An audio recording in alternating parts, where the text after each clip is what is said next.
Finally, we have Fairley's theological wrap-up. I don't agree with every detail, but it's pretty much a view within the Christian mainstream, and the call to action is one we can't help but applaud. So I'll rate this one neutral.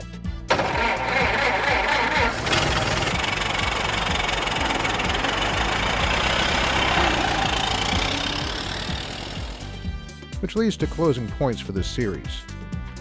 Fairley could have made Know Your Enemy into a highly effective ministry tool.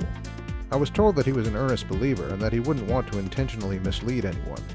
I hope that's true, but what I've seen so far from Fairley does indicate someone who isn't that interested in transmitting information responsibly.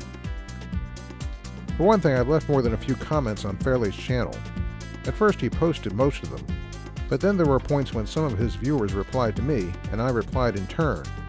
And those replies I made he's never posted. I've documented all this on a thread on TheologyWeb for the record, where you can also see the responses I made that Fairley refused to post. I'll also note at the end of this vid a list of Fairley's vids where I posted, and where he has refused to post my responses.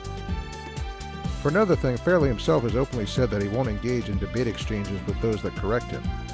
On his Facebook page there's a question that reads, "Why do you not censor posts or involve yourself in the arguments that take place on the Fuel Project wall?"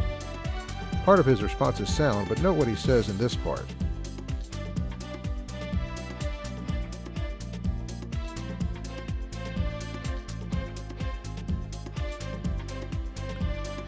Well, he does have one thing right. If he were to try to answer all the objections, he definitely wouldn't have time to do anything else.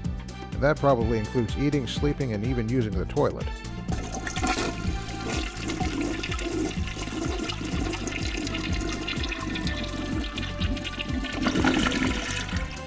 Here's the sum of the matter. Fairley says that the goal of the Fuel Project is to nourish, sustain, encourage, stimulate, inform, and inspire Christians to understand, engage with, and change their world. Well, the bad news is he won't be nourishing anyone if he keeps feeding them junk food like Know Your Enemy. Some months ago I wrote Fairley an email offering to help him revamp Know Your Enemy and make it a more credible and useful tool. He didn't acknowledge my offer. Maybe he'll change his mind at some point and take me up on that. As of this moment, he hasn't.